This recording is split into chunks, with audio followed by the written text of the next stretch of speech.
Hello everybody. Today I will be discussing the right way to attempt IELTS line graph for a 9-band score. Before attempting the line graph, let us look at the structure of IELTS Task 1. Every IELTS Task 1 has an introduction which talks about what type of graph it is and what it shows, the overview, which is the overall idea of the task, and the body paragraphs, which talk about the highest, least and equal variables, comparisons and trends. So what's the weight? Let's get started. You can see a line graph in front of you which talks about the world meat production from 1950 to 1990. There is also a question statement which talks about the graph in detail. It is very important to go through the question statement and the graph thoroughly to know what the task is all about. Let us read the question statement first. The graph provides information about the world meat production from 1950 to 1990. Summarize the information by selecting and reporting the main features and make comparisons where relevant. Now the first part of the question statement tells us what the graph is about and what is the timeline. The second part of the graph talks about reporting the main features and making relevant comparisons. So this makes it very clear that we do not have to write every detail from the line graph. Now let us shift to the line graph itself. On the y-axis we can see the production in million tons, and on the x-axis we can see various years from 1950 to 1990. The line graph compares and contrasts the global production of various types of meats, namely pork, poultry, sheep, goats, to name a few, over a period of 4 decades starting in 1950. You must make sure that you do not copy directly from the question statement, otherwise you will lose marks. You must use synonyms for words which are there in the question. For example, the line graph talks about the world meat production, and I have talked about global production of various types of meats.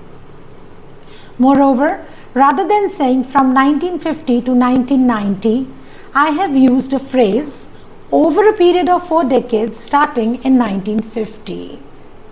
So this was all about introduction. Let us go to the overview now. While making the overview, many students face difficulty, but let me tell you, it is an art and you can learn it. In this specific line graph, just see we have a specific trend. So in the graph you can see that the production of pork, beef buffalo and poultry increased over the 40-year period, but the production of sheep and goat remained stable. So this can be our overview. Let's read it now.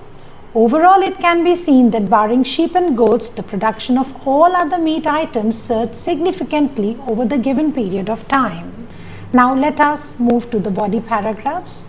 So before writing the body paragraph, I would like to give you a small tip which will be very handy in all kinds of line graphs. So whenever you get a line graph, just pick the first year. In this case, it is 1950. And you can see the highest value in this year. We can see that production of pork is the highest. And then you can compare this production of pork with some other meat item. This is exactly what I have done in the paragraph. The production of pork was the highest in 1950, which was 4-fold the production of poultry in the same year at 20 million tons and 5 million tons respectively. Now, I have talked about an important thing, that is 4-fold, and the use of respectively also will fetch you higher marks. Let us talk about the next comparison. You might feel it is a little complex, but then for a 9-band score, we need to write complex sentences. In this paragraph, I'm talking about the production of pork and beef and buffalo. So let's read. Slightly more pork than beef and buffalo meat was produced in 1950. The production of the latter meat increased minimally in the next decade, exceeding the production of the former meat from 1960 till 1980. The production of pork, however, climbed back and outshone the production of beef and buffalo beyond 1980. Now in this sentence, I have used former latter adjectives. Let's now talk about the last comparison, and this is between the poultry and sheep and goats meat. Let's read it. Poultry besides sheep and goats were the least produced meat items in 1950 and stood at less than 5 million tons in the same year. The poultry production witnessed a tremendous surge and octupled from 5 million tons in 1950 to 40 million tons in 1990. Here the word octuple means an 8-fold increase. And this is a very complex word which will really impress the examiner and fetch you great marks. I trust you liked the video. Thank you.